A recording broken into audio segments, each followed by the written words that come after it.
할렐루야, 사랑하는 성도님 여러분, 9월 19일 목요일 아까베 시간이 돌아왔습니다. 오늘은 마태복음 1장 1절부터 17절의 말씀을 근거로 함께 은혜를 나누도록 하겠습니다.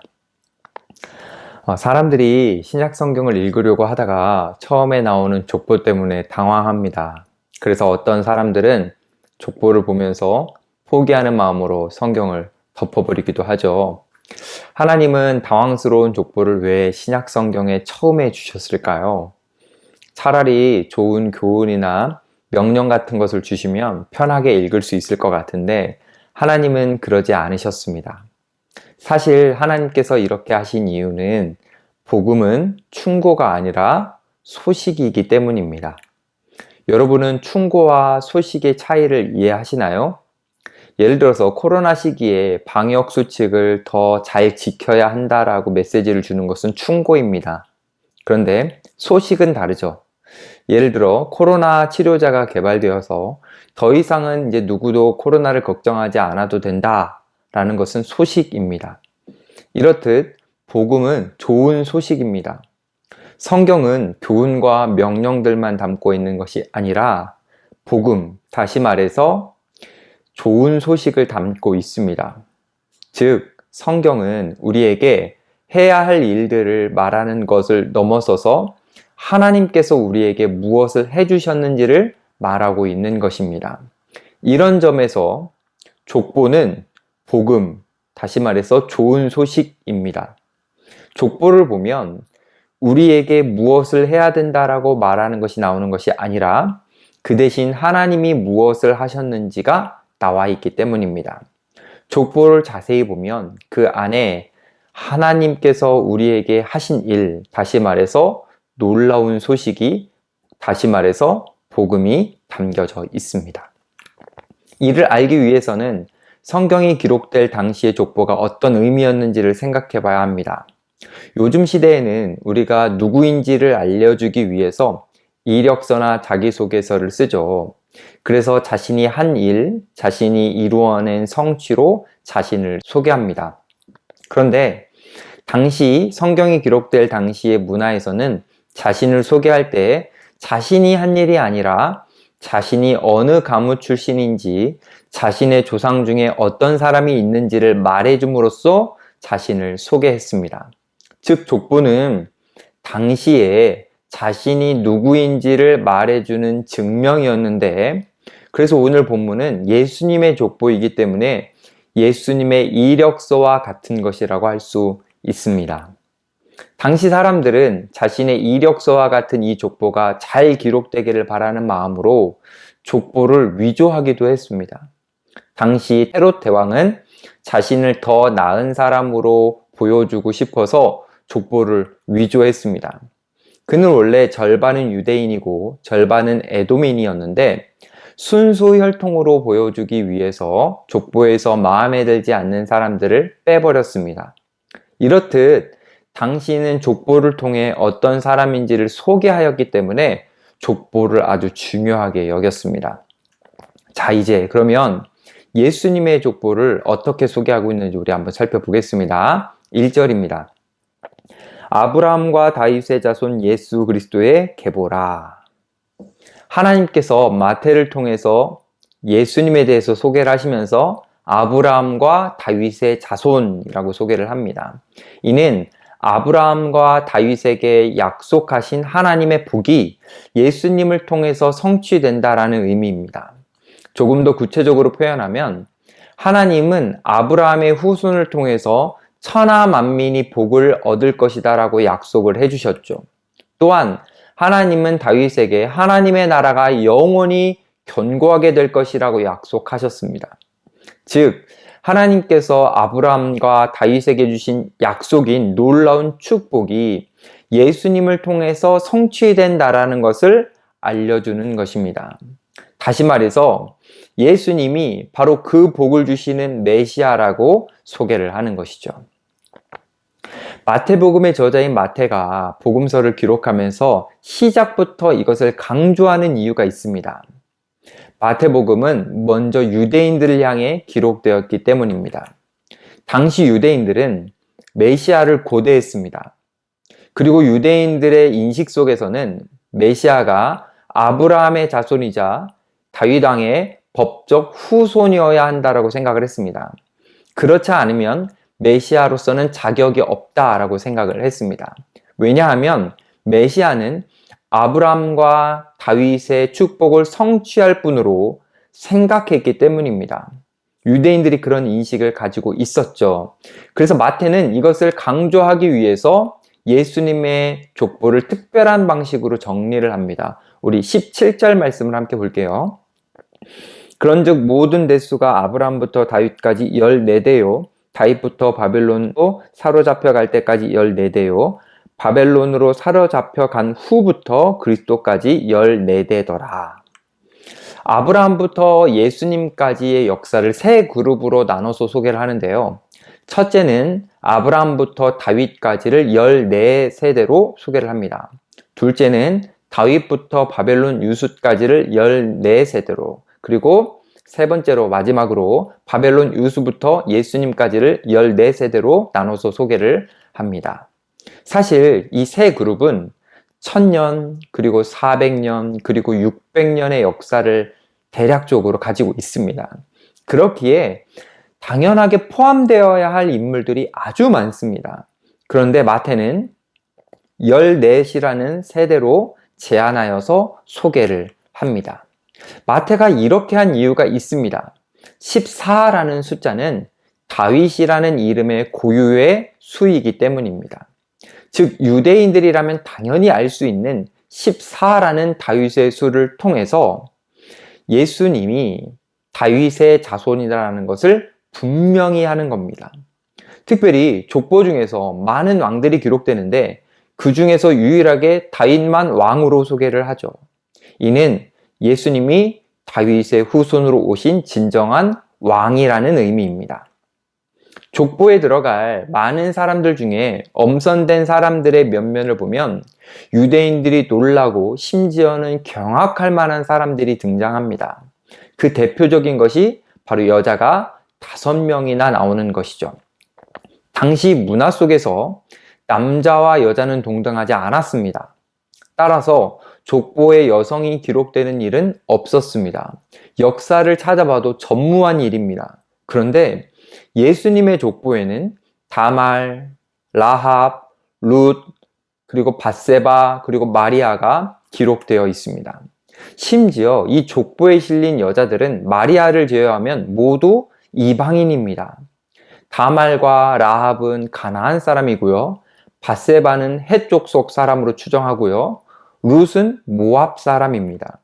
그렇기에 유대인들 인식 속에서 예수님을 소개하는 족보에 이 여인들이 등장한다는 거 너무 충격적인 일입니다. 당연한 인식 속에서는 빠져야 될 인물들입니다. 그런데도 이 여인들이 포함되어 있었습니다. 이뿐만이 아닙니다. 예수님의 족보에는 도덕적으로 악한 사람들이 가득합니다. 3절에 나오는 것처럼 다말이라는 여인은 유다의 며느리였죠. 근데 유다가 다말에게 부당하게 대우하자 복수하기 위해서 기생으로 변장해서 시아버지인 유다와 동침하여 아들을 낳았습니다. 또한 5절에 나오는 라합은 창녀였죠. 7절에 나오는 르호보암은 백성들을 악하게 다스리고 우상숭배를 했던 왕입니다. 이후 이 왕 이후에 나라가 둘로 나눠질 정도로 이 왕은 악한 왕이었습니다. 이렇게 이런 악한 사람들이 등장하는 것만으로도 예수님의 족보에서는 충분히 놀랄만도 한데 더 놀라운 것이 있습니다. 그것은 도덕적으로 선한 사람들도 그 치부를 적나라하게 드러낸다라는 것입니다. 다윗만 하더라도 신앙이 좋고 훌륭한 사람입니다. 하나님 보시기에 마음이 합하다 할 정도로 대단한 사람이었습니다. 그런데 6절에 나오는 것처럼 다윗이 우리아의 아내에게서 솔로몬을 낳았다라고 기록되어 있습니다. 다윗이 밧세바에게서 솔로몬을 낳았다라고 하면 될 것을 굳이 우리아의 아내라는 표현을 넣어서 다윗이 간음했다라는 것을 분명하게 하는 것이죠. 왜 하나님은 예수님의 족보를, 예수님의 이력을, 예수님의 가족사를 이렇게 소개하셨을까요? 헤롯 왕처럼 위대한 사람들만 골라서 기록해도 좋았을 텐데, 좋은 부분으로만 기록해도 좋았을 텐데, 왜 이렇게 문제 있는 사람들만 골라서 기록한 것처럼 하셨을까요? 그 이유는 족보가 복음이고, 복음은 교훈이 아니라 소식이라서 그런 것입니다. 구체적으로 표현하면 하나님은 이런저런 약점을 가진 평범한 사람들을 통해서 하나님의 구속 역사를 이끌어 오셨다라는 것입니다. 하나님은 모든 세대의 선과 악을 관통하시면서 하나님의 목적을 이루어 가셨다라는 겁니다. 즉, 하나님은 이 땅에서 소외받거나 손가락질 받는 누구라도 사용하셔서 하나님의 계획을 이루어 가신다라는 의미입니다. 그것을 이 족보가 보여주는 것이죠. 다시 설명하면 족보에서 소개하는 예수님은 죄인들을 구원하러 이 땅에 오신 것을 보여주는 겁니다. 괜찮은 사람이나 훌륭한 사람이 아니라 죄인들을 구원하러 오신 예수님임을 알려주는 것이죠. 단순히 구원만 하시는 것이 아니라 이들을 예수님의 가족으로 삼아주신다라는 것입니다. 즉, 주님은 죄인들의 가족이 되기 위해 이 땅에 오셨다라는 것입니다. 결국 예수님은 죄악 속에 있는 사람들이 자신이 사랑하는 사람들이다라는 것을 알려주시는 겁니다. 그렇게 생각해 보면 주님의 이름으로 모인 교회는 절대로 괜찮은 사람들의 모임이 아닙니다. 오히려 교회는 용납받은 죄인들의 모임입니다.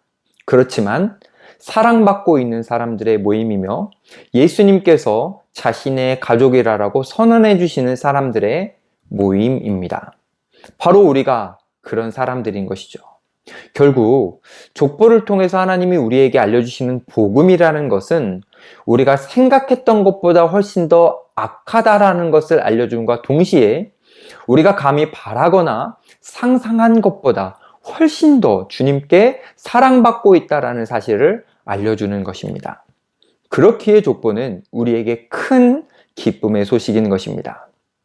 말씀을 정리합니다. 예수님이 공생의 기간에 사역을 하실 때에 예수님의 친가족들이 찾아왔었습니다. 그때 어떤 사람이 예수님의 가족이 왔다라고 예수님께 소개를 했죠. 그러자 예수님은 누가 내 가족이냐라고 물으신 후에 옆에 있던 제자들을 가리키시면서 제자들을 향해서 자신의 가족이다라고 말씀해 주셨습니다. 당시 예수님 옆에 있었던 제자들은 훌륭한 사람들이 아니었고 특별히 마태복음을 기록한 이 마태도 훌륭한 사람이 아니었습니다. 마태는 세리였기 때문에 당시 유대인들이 변절자로 생각했고 죄인으로 여겼습니다. 그렇기에 예수님께서 마태와 제자들을 향해서 자신의 가족이다 라고 선언하시는 이 말씀은 마태의 마음에 잊지 못할 감정으로 남아있게 되었습니다. 어쩌면 마태는 예수님의 그 감동, 예수님이 주셨던 그 감동을 가지고 이 족보를 기록했는지도 모릅니다. 우리는 이 족보를 통해 마태가 느꼈던 감동을 우리도 받아야 됩니다. 우리 같은 죄인들을 가족으로 삼아주신 예수님의 은혜에 감동하여 이제는 우리도 마태처럼 누군가에게 당신도 예수님의 가족이라고 소개할 수 있는 삶을 살아야 합니다. 또한 이 감동과 함께 예수님이 우리를 바라보시는 시각을 가지고 살아야 하는데요. 예수님이 죄인을 가족으로 바라봐 주셨던 것처럼 우리도 주변에 있는 지체들을 가족이라는 시선으로 바라봐야 합니다. 때로는 우리 공동체가 깨끗하게 느껴지지 않을 수도 있고 때로는 공동체가 부족해 보일 수도 있습니다. 그러나 예수님께서 우리 공동체를 사랑으로 보고 계시다라는 것을 잊지 말고 우리도 사랑의 눈으로 봐야 합니다. 그렇게 할 때 서로의 약함을 품어줄 수 있는 진정한 예수 가족 공동체가 될 것입니다. 우리 모두 사랑으로 가족 삼아주신 예수님의 은혜에 더욱 감동하여 우리도 주변에 있는 누군가를 사랑하면 좋겠고 그 사랑을 통해서 그들이 예수님의 가족 공동체에 초대되기를 간절히 소망합니다. 기도하겠습니다.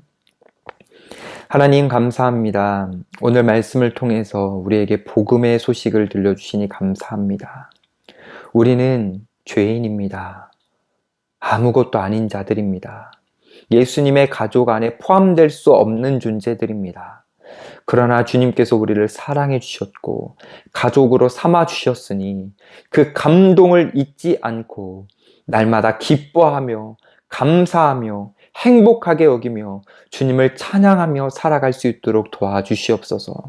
특별히 우리 주변에 있는 아직도 이 감동을 모르는 사람들에게 우리가 사랑으로 그들에게 다가가서 그들도 주님의 가족이라는 그 놀라운 복음 안으로 들어와 감동하면서 살아갈 수 있도록 우리를 사용하여 주시옵소서. 감사드리며 예수님의 이름으로 기도드립니다. 아멘. 수고하셨습니다. 오늘도 주님의 은혜로 승리하시기 바랍니다. 감사합니다.